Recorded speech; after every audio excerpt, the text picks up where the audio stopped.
सुनील सेवक जी, जिस तरह से समाइल अहमद साहब ने भी कहा कि अभी की मजबूरियां होती हैं, उन्हें अब निजी स्कूलों के इंफ्रास्ट्रक्चर को मेंटेन करना होता है, सरकारी स्कूलों को बेहतर बनाया जा सकता है जिससे वैसे जो छात्र हैं उस लेवल के वो भी वहां पढ़ सके। क्या सरकार इस आदेश के बाद फिर निगरानी कर पाएगी? क्या शिक्षा विभाग के पास वो संसाधन मौजूद है कि जो भी प्राइवेट स्कूल हैं उसकी प्रॉपर मॉनिटरिंग हो सके? मौलिक आवश्यकताओं के साथ साथ शिक्षा और स्वास्थ्य, ये दो ऐसी चीजें हैं जो जीवन को प्रभावित करती हैं। नतीजन इस दोनों चीजों पर सरकार अपनी शिकंजा कसना चाहती है। शुरुआती दौर में भी जो सरकारें थीं वो भी इस पर शिकंजा कसने का प्रयास की, लेकिन वो है ना कि प्राइवेट स्कूल इतने बड़े बड़े लोगों का है ना कि वो जो चीजें लागू होनी चाहिए उनको लागू करने में कहीं ना कहीं उनकी जो पहुंच है वो कारगर हो जाती है। आज की तारीख में एनडीए की सरकार ने ऐसे सारे चीजों को निर्मूल साबित करने का प्रण लिया। आज अरबों रुपया बिहार सरकार खर्च करती है शिक्षा विभाग में, उसके बावजूद भी एक भी आईएएस बता दीजिए, एक भी आईपीएस बता दीजिए, एक भी सरकारी मुलाजिम बता दीजिए बिहार सरकार का जिनका बच्चा किसी सरकारी स्कूल में पढ़ता है।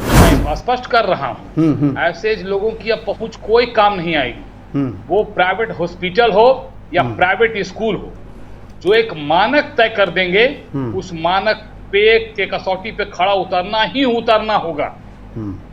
मैंने इसीलिए कहा कि कई सारे, अभी श्यामल जी कह रहे थे कि कोई आईएएस आईपीएस सरकारी स्कूल से होता है क्या?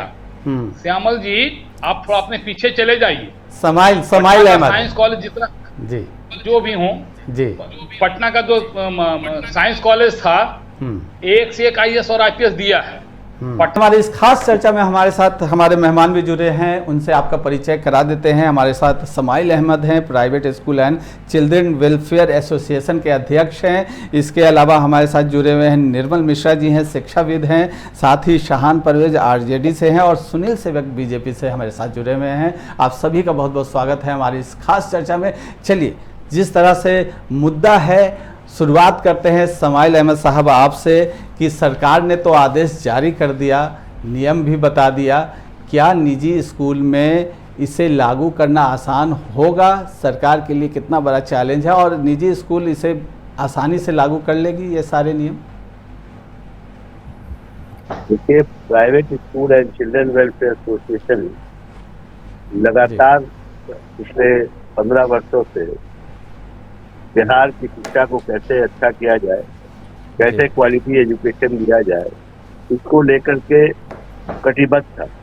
अभी आदरणीय मुख्यमंत्री श्री सम्राट चौधरी जी का जो बयान आया है, मैं उनका स्वागत करता हूं, लेकिन मैं बताना चाहता हूं कि बिहार सरकार ने 2019 में प्राइवेट स्कूल रेगुलेटरी एक्ट पारित किया था असेंबली में। इसका मतलब ये हुआ कि हर साल स्कूल 7% फीस बढ़ा सकता है। तो बहुत लोगों को इसकी जानकारी नहीं है, लोग समझते हैं कि हर साल फीस स्कूल बढ़ा देते हैं, लेकिन ये कानून बन गया है बिहार सरकार का, उससे ज्यादा आप नहीं बढ़ा सकते। जहाँ तक किताब और ड्रेस और दूसरी चीजों की बात है, तो कुछ ब्रांडेड स्कूल है जो अपने यहाँ वो इस तरह की चीजें रखते हैं, क्योंकि उनके पेरेंट्स उसी लेवल के हैं, बिजी हैं, उनके पास समय नहीं है। उन 2, 4, 5, 10 स्कूलों की वजह से बिहार के बाकी प्राइवेट स्कूलों को बदनाम करना ये अच्छी बात नहीं है। जहाँ तक पेरेंट्स का सवाल है कि वो कहते हैं कि फीस बढ़ जाती है या बहुत तरह का चार्जेस लिया जाता है, हर प्राइवेट स्कूल एक बिल कार्ड देता है। उस बिल कार्ड में लिखा रहता है कौन से महीने में कौन सी फीस लगेगी। अब बच्चा एग्जाम देगा 2 बार ईयर में, तो 2 बार तो एग्जामिनेशन फीस लगेगा ही। अब उसको अगर आप पेरेंट्स कहें कि एक्स्ट्रा पैसा ले रहे हैं तो कैसे चलेगा? आज जितने भी प्राइवेट स्कूल बिहार में हैं, उनको सरकार की तरफ से कोई मदद तो मिलती नहीं है। पिछले 10-12 सालों से आरटी का जो 25% गरीब बच्चों को पढ़ाना है, हम लोग पढ़ा भी रहे हैं, लेकिन उसके बावजूद भी सरकार कहाँ पैसा दे रही है? कहीं दे रही है, कहीं नहीं दे रही है, फिर भी हम पढ़ा रहे हैं। क्योंकि मैं जानता हूं कि हमारे जो बिहार के लोग हैं उनको प्राइवेट स्कूलों पे बहुत विश्वास है, चाहे वो बड़े लोग हों, मीडियम क्लास के लोग हों या छोटे क्लास के लोग हों। उनको पता है कि सरकारी स्कूलों में अपने बच्चों को भेजेंगे तो उतनी गुणवत्ता वाली पढ़ाई नहीं होगी। अगर हम प्राइवेट स्कूल में भेजेंगे तो उनके बच्चे अच्छा ही करेंगे। तो एक बहुत बड़ा चैलेंज है प्राइवेट स्कूलों के लिए, क्योंकि हम फीस लेते हैं, इसलिए हमारी जिम्मेवारी बनती है कि हम क्वालिटी एजुकेशन दें। इसी वजह से आज अरबों रुपया बिहार सरकार खर्च करती है शिक्षा विभाग में। उसके बावजूद भी एक भी आईएएस बता दीजिए, एक भी आईपीएस बता दीजिए, एक भी सरकारी मुलाजिम बता दीजिए बिहार सरकार का जिनका बच्चा किसी सरकारी स्कूल में पढ़ता है।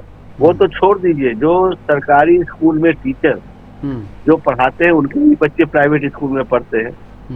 तो आप अगर कहेंगे कि प्राइवेट स्कूल फीस ले रहा है तो कहाँ से करेगा? फीस लेगा तभी ना मकान का किराया देगा, टीचर की सैलरी देगा, बस का किराया देगा, बिजली का बिल देगा, पानी का बिल देगा, या और भी बहुत सारे खर्चे होते हैं। लेकिन लोग ये समझते हैं कि इतना पैसा लेते हैं। अरे स्कूल तो बहुत तरह का है ना, 200 रुपए महीने वाला भी स्कूल है, 100 रुपए महीने वाला भी, 1000, 2000, 5000 वाला भी है। आप मार्केट जाते हैं कपड़ा खरीदने के लिए तो सब कोई थोड़ी 5000 की साड़ी खरीदता है, 2000 की भी खरीदता है, 500 भी खरीदता है, 5000 के भी खरीदता है। सबसे अच्छी बात ये कि ऐसा स्कूल होना चाहिए जो बड़े छोटे सबके बच्चे उसमें पढ़े। मैं भी उसका पक्षधर हूँ, लेकिन उसके लिए सरकार को कहीं ना कहीं यूनिफॉर्मिटी लानी होगी। एक स्कूल का स्टैंडर्ड तो बढ़ाना होगा सरकारी स्कूलों का। अगर सरकारी स्कूलों का स्टैंडर्ड बढ़ जाएगा, क्वालिटी एजुकेशन होगा, तो निश्चित तौर पे वो बच्चे प्राइवेट स्कूल में नहीं जाएंगे।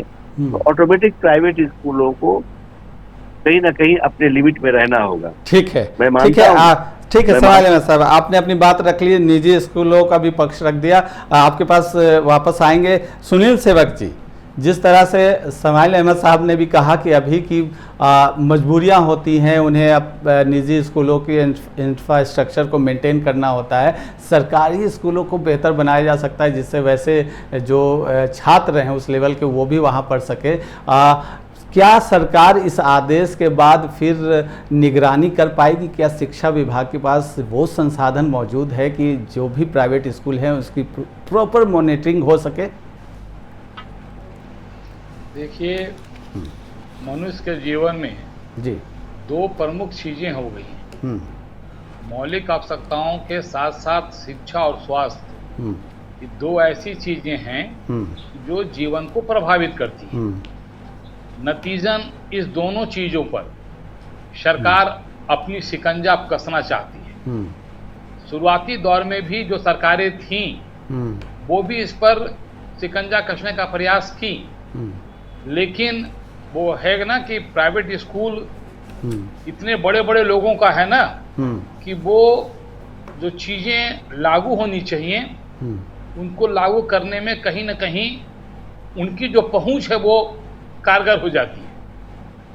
आज की तारीख में एनडीए की सरकार ने ऐसे सारे चीजों को निर्मूल साबित करने का प्रण लिया है। अब उनकी कोई चालाकी, कोई चालबाजी काम नहीं आएगी। अब तो फ्रंट सीट पे आप ही हैं बिहार में, अब वैसे लोगों की पहुंच तो काम नहीं आनी चाहिए। एकदम मैं स्पष्ट कर रहा हूं, ऐसे लोगों की अब पहुंच कोई काम नहीं आएगी। वो प्राइवेट हॉस्पिटल हो या प्राइवेट स्कूल हो, जो एक मानक तय कर देंगे उस मानक पे के कसौटी पे खड़ा उतरना ही उतरना होगा। मैंने इसीलिए कहा कि कई सारे, अभी श्यामल जी कह रहे थे कि कोई आईएएस आईपीएस सरकारी स्कूल से होता है क्या? श्यामल जी आप थोड़ा अपने पीछे चले जाइए। समाइल अहमद साइंस कॉलेज जितना जी जो भी हो जी, पटना का जो साइंस कॉलेज था, एक से एक आईएएस और आईपीएस दिया है। पटना कॉलेज को ऑक्सफोर्ड कहा जाता था। नहीं सुनिए ठीक है समाइल अहमद जी, आपके पास आएंगे, आपकी बारी आएगी, बोल लेने दीजिए। ठीक, आप प्राइवेट स्कूल के नहीं ठीक है समाइल अहमद जी, आपको मौका मिलेगा, अभी है मौका, अभी बोल लेने दीजिए। हाँ एक सेकंड खाली, बस एक सेकंड प्लीज।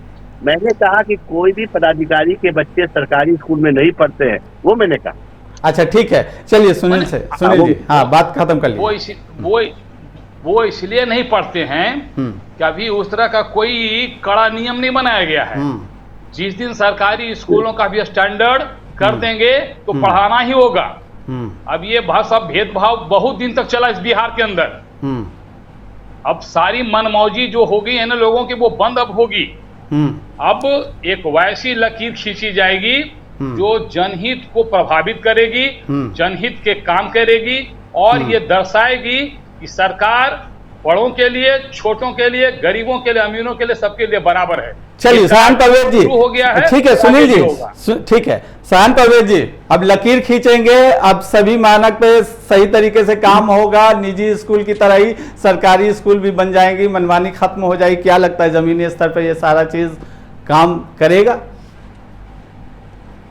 देखिए फिरोज भाई, जो अभी हमारे बीजेपी के भाई कह रहे थे, उनकी बात सुन के बड़ा हंसी आ रहा था। अब होगा, अब होगा, अब होगा, और कब क्यों नहीं हुआ। 20 साल से इनकी सरकार है और 20 सालों में इन्होंने एक्सेप्ट किया कि प्राइवेट स्कूल कुछ बड़े ऐसे बड़े बड़े लोगों का है जिसके खिलाफ कार्रवाई करने में भी सरकार 20 सालों से डर रही है। तो अब इनको हिम्मत हुई है, चलिए मैं इनका साथ देता हूँ और इनकी हिम्मत को और मजबूत करता हूँ कि शायद अब कार्रवाई होगी। दूसरी बात है कि ये जो डिस्कशन हम लोग यहाँ बैठ के कर रहे हैं कि इसको एक सर्कुलेशन होना चाहिए। आप मिनिमम एक सर्कुलेशन जारी कर सकते हैं, मगर एक चीज हमको और आपको समझना पड़ेगा, यहाँ पे हमारे शिक्षाविद बैठे भी हैं, उनको भी शायद मेरी बात से वो सहमत होंगे कि प्राइवेट स्कूल और प्राइवेट हॉस्पिटल्स ये सरकार की फेल्यूर का एक नतीजा है। कोई भी आज हमारे प्राइवेट स्कूल एसोसिएशन का पक्ष रख रहे भाई साहब ने कहा कि कोई भी गवर्नमेंट क्या एम्प्लॉइज भी या गवर्नमेंट के टीचर भी अपने बच्चों को प्राइवेट स्कूल में पढ़ा रहे हैं। इसका ये मतलब है कि सरकार ने जो स्टैंडर्ड सेट की है और पिछले 20 सालों से जो सरकार चल रही है, जिसने कहा था कि हमने शिक्षा का बहुत बड़ा उत्थान किया है, ये उसका एक्सपोजर है और ये इसका इंडेक्स है कि ये जो आप बात कर रहे हैं वो ये है कि आज प्राइवेट स्कूल एसोसिएशन का पक्ष रखते हुए भाई साहब कह रहे हैं कि एक भी सरकारी कर्मचारी या सरकारी टीचर अपने बच्चों को भी सरकारी स्कूल में नहीं पढ़ा पा रहे हैं। तो मेरा ये मानना है फिरोज भाई कि सरकार की ये फेल्योर है कि प्राइवेट स्कूल को पनपा या प्राइवेट अस्पतालों को पनपाया गया। अब आप समझ लीजिए कि जहां पर सेवा अगर फ्री में मुफ्त में मिलेगी, मैं बिल्कुल सहमत हूँ प्राइवेट स्कूल एसोसिएशन के भाई से कि अगर कहीं पे सेवा मुफ्त मिलेगी तो कोई भी गार्जियन के पास फ्री का पैसा नहीं है कि वो लाखों रुपए जाकर प्राइवेट स्कूल के अंदर देगा। अब आप एक मिनिमम सर्कुलेशन जारी कर सकते हैं, तो आप जारी कर दीजिए, मगर ये आप स्वीकार कर लीजिए कि 20 सालों में जो एनडीए की सरकार चल रही है उसका मैसिव फेल्योर है कि आज प्राइवेट स्कूल्स में बच्चों को डालना मजबूरी है, प्राइवेट अस्पतालों में इलाज कराना मजबूरी है। सरकारी स्कूल और सरकारी अस्पताल के भरोसे ना आप शिक्षा अर्जित कर पाएंगे और ना आप स्वास्थ्य रह पाएंगे। तो इन दो मैसिव जो मेजर चीज है, सुनील सेवक जी कह रहे थे कि जीवन का आधार का मौलिक अधिकार का दो बेसिक चीज के लिए भी सरकार ने 20 सालों से कोई भी रूपरेखा तैयार नहीं की है, कोई रोड मैप तैयार नहीं किया है। ये complete failure of the policy of the government जो पिछले 20 सालों से चल रही है। आप प्राइवेट स्कूल के लिए मिनिमम सर्कुलेशन जारी कर सकते हैं, वो आप कर दीजिए, मगर प्राइवेट स्कूल का जो कंडीशन ठीक है शान परवेज जी। सुनील सेवक जी आपके पास आऊंगा, एक प्रतिक्रिया निर्मल मिश्रा जी से ले लेता हूं पहले, उसके फिर मैं आप जवाब दे दीजिएगा शान परवेज का। निर्मल मिश्रा जी, आप बड़ी बारीकी से बिहार की शिक्षा व्यवस्था को समझते हैं। जिस तरह से सरकार आदेश जारी करती है और 2019 में कानून भी बना, लेकिन निगरानी कहीं ना कहीं मॉनिटरिंग जो है वो कमज़ोर व्यवस्था नज़र आती। कहाँ गैप ये नज़र आता है कि आपने जिला स्तर पर भी डीईओ को, डीएम को अधिकार दिए, लेकिन वो निगरानी नहीं हो पाती है जो आए दिन अभिभावकों की शिकायत आती। कहाँ लूप होल देखते हैं और कहाँ कमियां पाई जा रही हैं? फिरोज भाई, सबसे पहले तो आप लोगों का बहुत बहुत शुक्रिया कि इतने ज्वलंत मुद्दों को आप लोगों ने छुआ है और हम अभी आप जो गार्जियंस हैं उनके दिलों को आप लोगों ने टटोला है। खैर हम आते हैं मुद्दे पे। देखिए क्या है कि सिस्टम में इतनी सारी कमियां हैं कि वो धीरे धीरे धीरे धीरे ही सही की जा सकती है। अभी हमने सम्राट चौधरी साहब का जो अभी ये कदम है, कठोर कदम होनी चाहिए। कोई भी निर्णय लेना बड़ी बात नहीं है। अभी हमने बहुत सारी भाषणें सुनी है, बहुत सारे दावे सुने हैं, लेकिन दावे तब खोखले हो जाते हैं जब हम उस पर गंभीर नहीं हो पाते हैं। हमें उस पर गंभीरता से अमल करना जरूरी है। और अगर ये गंभीरता से अमल हुआ तो निसंदेह बहुत बड़ा रोल प्ले करेगा शिक्षा के स्तर को सुधारने में बिहार के अंदर। पहली बात। दूसरी बात यह है कि निसंदेह इसमें अभिभावक भी आपको सपोर्ट करेंगे और प्राइवेट स्कूल भी सपोर्ट करेंगे, लेकिन नियत आपकी सही होनी चाहिए। नियत में अगर कमियां रहेंगी, केवल बातों का क्या, अगर ऐसा हम चलेंगे तो फिर गड़बड़ है। हमारे डीएम साहब को, हमारे डीओ साहब को, हमारे बीओ साहब को, हमारे शिक्षकों को, सभी लोगों को इसके लिए एक्टिव होना पड़ेगा कि नहीं, अभिभावक परेशान नहीं हो। ये तो आई प्राइवेट स्कूल के लेवल पे बात। प्राइवेट स्कूलों को भी आगे आना पड़ेगा। मैं तीन स्तर पर देखता हूँ इसे। अभिभावक, प्राइवेट स्कूल एसोसिएशन, इवन उसमें प्राइवेट स्कूल्स भी आ जाते हैं, और तीसरा सरकार की जिम्मेदारी।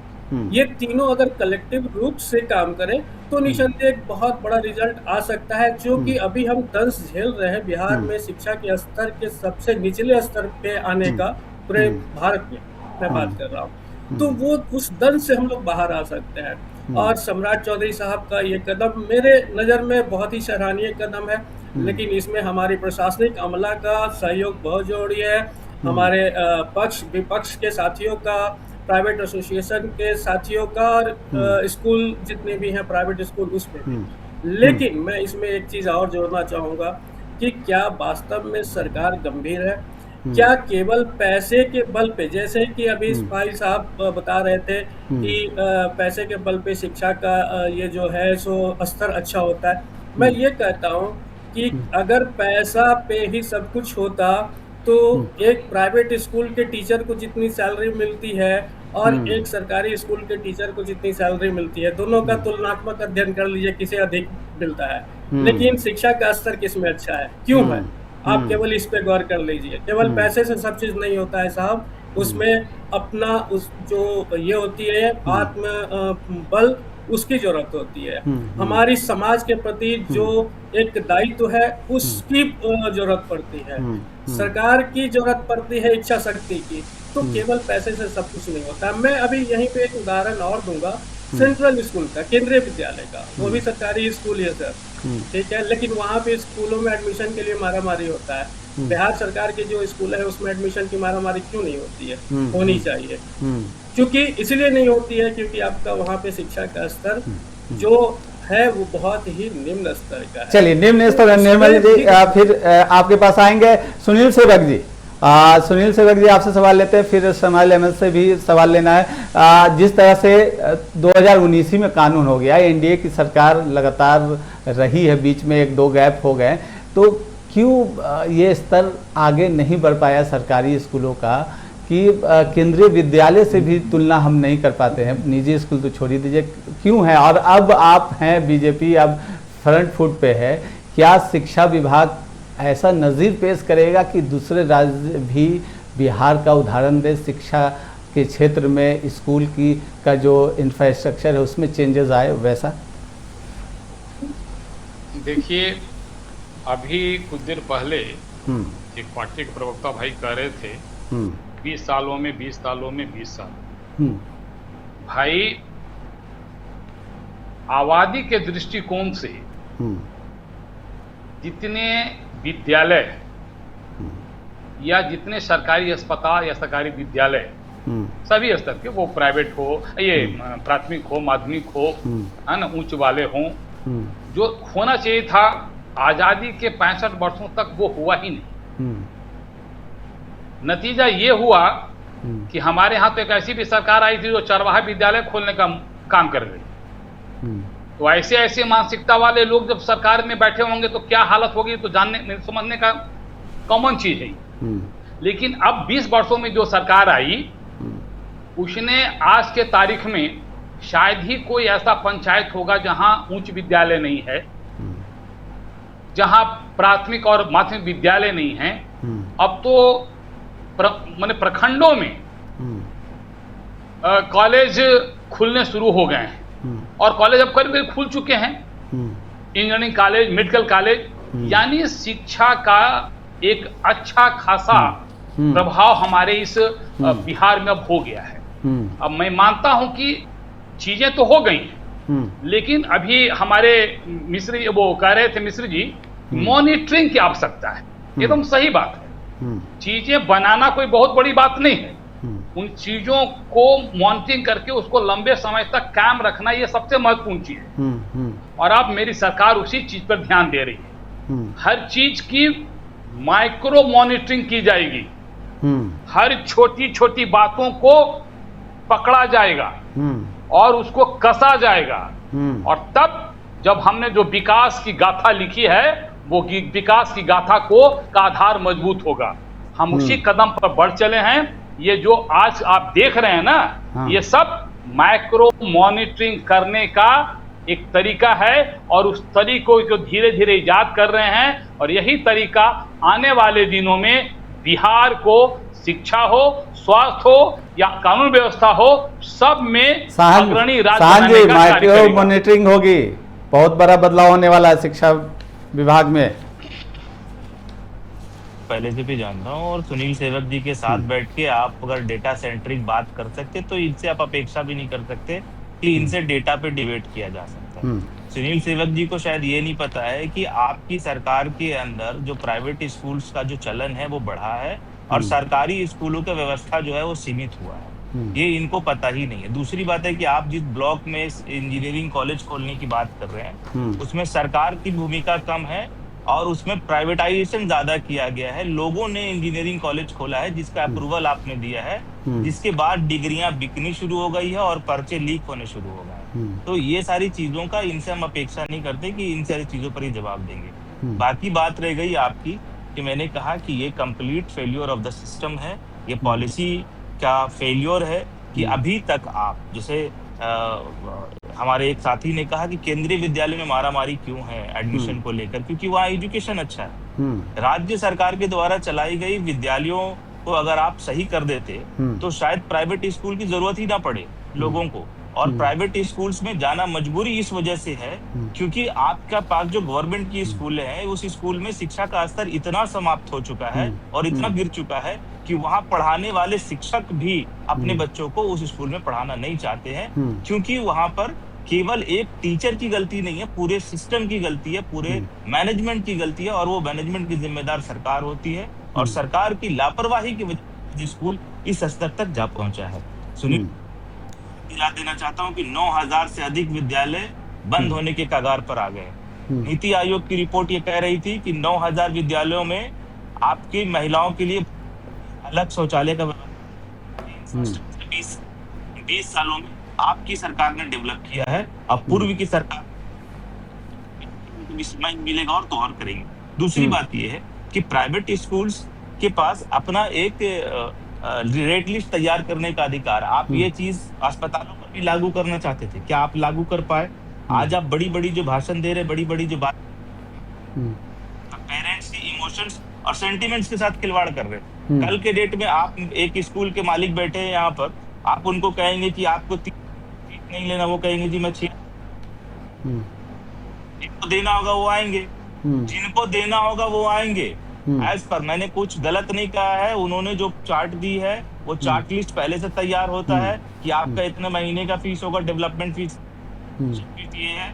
हमारी मजबूरी ये है कि हम वहाँ मजबूरी में जा रहे हैं क्योंकि हमारे पास अल्टरनेटिव व्यवस्था नहीं है। और सरकार ने सरकारी स्कूलों को बर्बाद इसलिए किया है क्योंकि सरकार में रहने वाले लोग ही शिक्षा माफिया बने हैं। हाँ, ठीक है शाह साहब अपने बात रख लिया। समाइल अहमद जी, आपके पास आते हैं। आपने कहा कि निजी स्कूल को अपना इंफ्रास्ट्रक्चर है उसको मेंटेन करना है, मजबूरी है, लेकिन क्या कोई फीस का पैमाना होना चाहिए?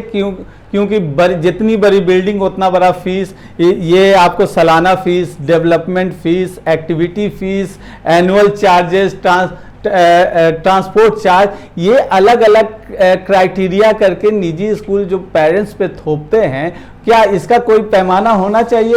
एक्टिविटी चार्ज ये नया, आज से 20 साल पहले ऐसा 4-5 शिक्षाविद भी है, निर्मला मिश्रा जी, वो भी जानते होंगे, निर्मल मिश्रा जी, ये अलग अलग कैटेगरी करके बस पेरेंट्स से पैसे वसूलने की का तरीका निजी स्कूलों ने नया निकाला है। ये क्या इस पे रोक नहीं होना चाहिए? सालाना फीस अलग, एक्टिविटी फीस अलग, तो आपको इंटरटेनमेंट जो फीस होता है उसमें एक्टिविटी आ जाता है, ट्रांसपोर्ट का अलग चार्ज है, एनुअल चार्ज है, दुनिया भर का वो अलग अलग कैटेगरी बना दिया है। फिरोज साहब कहाँ रहते हैं? जी, फिरोज साहब कहाँ रहते हैं? पटना ही में। पटना में कहाँ रहते हैं? महेंद्र।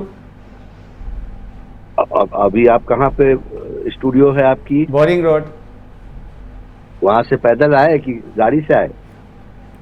वह अपनी गाड़ी से। बताइए। लगा पेट्रोल ना? पेट्रोल लगा कि नहीं लगा? अगर आप ऑटो से आते तो किराया लगता। उसी तरह जब बच्चे घर से जब स्कूल जाएंगे तो बस का जब इस्तेमाल करेंगे तो बस का तो पैसा लगेगा ना। जो बस वाले वेंडर हैं वो फ्री में तो नहीं पहुंचाएंगे, कोई उनके रिश्तेदार तो है नहीं। स्कूल में समर वेकेशन होता है, उसमें कौन सी बस चलती है? बता दीजिए। मेरी बात सुना। नहीं, उस वक्त कौन सी बस चलती है? आप तो 12 महीने का जोड़ते हैं। मैं बता रहा हूँ, सुन लीजिए। 99% स्कूल की बस अब नहीं चलती है, अब वो वेंडर चलाते हैं। कारण क्या है कि यही वजह थी कि स्कूल के ऊपर एक जिम्मेवारी बन जाती थी कि भाई जून में स्कूल बंद है और पैसे गार्जियन से लेते थे। वजह दो थी, एक तो ड्राइवर खलासी को तो आप पैसा देंगे, आप उसको ये नहीं कहेंगे कि भाई स्कूल बंद है आप उसको नहीं देंगे। टैक्स जो है गाड़ी का जून का नहीं दीजिएगा, सरकार मांगेगी ना, रोड टैक्स मांगेगी ना, इंश्योरेंस मांगेगी ना। तो स्कूलों को लगा कि हम पैसा मांगते हैं और पेरेंट्स को लगता है कि भाई स्कूल बंद है क्यों ले रहे हैं, इसलिए 99% स्कूलों ने क्या किया कि बस को हटा दिया। अब क्या है कि गार्जियन खुद प्राइवेट बसेस जो होती है उससे अपने बच्चे को मंगवाते हैं, पहुंचाते हैं, तो ये वाजिब है। अब पहले स्कूल क्या होता था कि पहले गर्मी की छुट्टी होती थी, 1 जून को बंद होती थी और 1 जुलाई को खुलती थी।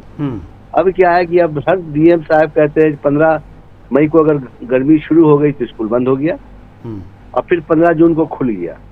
तो अब वो जो था कि भाई 1 महीना बंद है, स्कूलों का कैसे हम बस का किराया देंगे, वो सिस्टम अब खत्म हो गया, चूंकि बीच में ही स्कूल खुलता है और बीच में ही बंद हो जाता है। तो वो दूसरी चीज आपने कहा कि फीस एक्टिविटीज के लिए पैसा लिया जाता है, डेवलपमेंट के नाम पे, एक्टिविटीज के नाम पे। मैं सब आपको बता रहा हूँ। बहुत रेयर स्कूल है, बहुत रेयर स्कूल है जो डेवलपमेंट के नाम पे पैसे लेते हैं, 1000, 2000, 5000, 10,000 जो उनका स्टैंडर्ड है। लेकिन ये भी धीरे धीरे खत्म होता जा रहा है।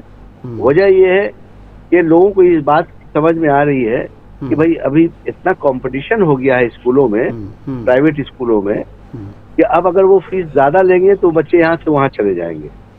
तो अब वो भी जो कंपटीशन की वजह से वो भी फीस खत्म होती चली जा रही है। एक जमाने में एडमिशन फीस 10,000, 20,000, 25,000, 5,000 हुआ करता था। अब आप देखेंगे कि हर जगह बैनर लगा हुआ है, हर जगह होर्डिंग लगा हुआ है, एडमिशन फीस फ्री। वजह क्या है कि इतने सारे स्कूल खुल गए कि अब कंपटीशन इतना टाइट हो गया कि एडमिशन फीस भी फ्री हो गया। कहने का गर्ज ये है कि धीरे धीरे गार्जियन को इसका फायदा भी हो रहा है ज्यादा स्कूल खुलने से। अब रही बात ये कि बात तो बिल्कुल सही है कि प्राइवेट स्कूलों में फीस लगता है, पेरेंट्स को लगता है कि बहुत महंगा है, लेकिन अभी भी ऐसे पेरेंट्स हैं 90% जो अपने औकात से ज्यादा बड़े स्कूल में बच्चों को भेजते हैं, क्योंकि उनको विश्वास है कि हमने अपने जिंदगी में तो कुछ नहीं किया, कम से कम अपने बच्चों को अच्छी जगह भेज करके उसको कुछ अच्छा इंसान बना दे। तो ये तो विश्वास है ना पेरेंट्स को कि भाई हमारा बच्चा अगर बड़े स्कूल में जाएगा, अच्छे स्कूल में जाएगा जहाँ पढ़ाई अच्छी होती है, तो मेरा बच्चा कुछ कर लेगा। स्कूलों के ऊपर जो फीस लेते हैं उनके ऊपर एक बहुत दबाव है। दबाव ये है कि हम फीस लेते हैं, अगर हम अच्छा रिजल्ट नहीं देंगे तो हमारी शिकायत हो जाएगी। आज देखिए पटना के सारे अखबारों में कल का 12th का जो रिजल्ट आया, सबकी फोटो लगी हुई है, तस्वीरें लगी हुई हैं, और सारे लोग, किसी को 98% है, किसी को 95% है, 90% है, 80% है। तो कितने पेरेंट्स खुश हैं, स्कूल खुश है कि हमने अच्छा रिजल्ट दिया। यही फर्क है क्वालिटी एजुकेशन में। जब आप चीज को आप मार्केट में जाएंगे, अपने बेगम की साड़ी खरीदने जब जाएगा, तब समझ में आएगा 1000 लिए साड़ी लेने के लिए तो शाम में खाना नहीं मिलेगा आपको, और वही 5000 की साड़ी लाइएगा तो चिकन विकन सब मिल जाएगा आपको कि भाई बढ़िया साड़ी लाया है। तो आदमी जो भी अपने स्टैंडर्ड के हिसाब से करता है। और अभी गांव देहात में जब आप जाएंगे तो वहाँ टीचर्स का बहुत अभाव हो गया है, अच्छे टीचर मिलना मुश्किल हो गए। तो कहीं ना कहीं टीचर को ठीक है। निर्मल मिश्रा जी, जिस तरह से सवाल अहमद साहब ने निजी स्कूल की बातें रख दी, मजबूरियां रख दी, क्या आपको लगता है कि अब जिस तरह से निजी स्कूल के तादाद भी बढ़े हैं, और अभी बता रहे थे अखबार में ये बड़ा बड़ा फोटो लगा और ये इतना परसेंटेज ही आया, अब शिक्षा का मंदिर कम रह गया है और ये बिल्कुल मॉडल जो है कारोबार के रूप में बदल गया है? ये निजी स्कूल हों या निजी कॉलेजेस हों, जो भी हों, ये पूरा व्यापार बन गया है एक तरह से? निसंदेह ये शिक्षा का बाजारीकरण तो हुआ ही है, और बाजारीकरण के कारण ही अभी हम लोग शिक्षा में बहुत पीछे पिछले स्तर पे हैं। ये मिशन मोड में बिहार में है ही नहीं कि हमें पढ़ाना है। ठीक है, जिन अभिभावकों को विकल्प नहीं मिल रहा है तो वो प्राइवेट स्कूल में जाएंगे ही जाएंगे, चाहे जैसे भी जाएं, जितना भी पैसे। मैं अगर यहाँ थोड़ा सा निगेटिव शब्द का इस्तेमाल करूँ, एक्सटॉर्शन मनी की तरह ही मतलब हो जाता है कि नहीं, आपको यहाँ से किताबें खरीदनी है, हमारा टाई बेल्ट लेना ही है, आपको हमारी डायरी खरीदनी है, जो डायरी 20, 25, 50 रुपए में मिल जाएंगे आपको खजांची रोड में जाकर के, वो आप स्कूलों में 200 रुपये, 250 रुपये, 300 रुपये में बेचे जाते हैं। ये एक तरीके से एक्सटॉर्शन है, ये नहीं होनी चाहिए। मैं इस्माइल साहब से मैं इत्तेफाक रखता हूँ कि इंफ्रास्ट्रक्चर में पैसे की जरूरत पड़ती है, लेकिन इतनी भी जरूरत नहीं पड़ती है कि एक्सटॉर्शन करनी पड़े। आप कुछ जगह लिबर्टी दे सकते हैं, जैसे कि आप सभी प्राइवेट स्कूल एनसीईआरटी किताबें चला दें, यूनिफॉर्म कर दें, कि कहीं भी कहीं एक्सटॉर्शन की जरूरत नहीं पड़े। हाँ, डेवलपमेंट फी आप लेते हैं, एक मिनिमम आप लो, ट्रांसपोर्ट फी आपको लेनी चाहिए, क्योंकि वो सर्विसेज दे रहे हैं। बच्चे चाहेंगे कि अवेल करें, नहीं अवेल करें, उनके ऊपर आप छोड़ दो। पोशाक की बात है तो उसमें यूनिफॉर्मिटी कर दो। कहीं भी कोई भी, अब अगर मेरा छोटा बेटा अगर उसी स्कूल में है और बड़े बेटे ने पास कर लिया तो उसके ड्रेस को वो कैरी ऑन कर सकता है, लेकिन नहीं, वहाँ क्या होता है कि हर साल आपको खरीदना ही है। ये जो कंपल्सन है वो कंपल्सन नहीं होनी चाहिए, मेरा ये मानना है। आप कंपल्सन हटा दो, ठीक है, आप लो जो भी डेवलपमेंट फी लेना है, ट्यूशन फी लेना है, ट्रांसपोर्ट फी लेना है, एग्जामिनेशन फी लो, बिल्कुल लेना चाहिए। हमें मर्जी होगी तो हम अपने बच्चों को पढ़ाएंगे, नहीं तो सरकारी स्कूलों में ले आएंगे। लेकिन आप जो एक्सटॉर्शन करते हो, जो कंपल्सन करते हो, वो कंपल्सन नहीं होनी चाहिए। चलिए ठीक है, यानी बाध्यता खत्म होनी चाहिए किसी तरीके से।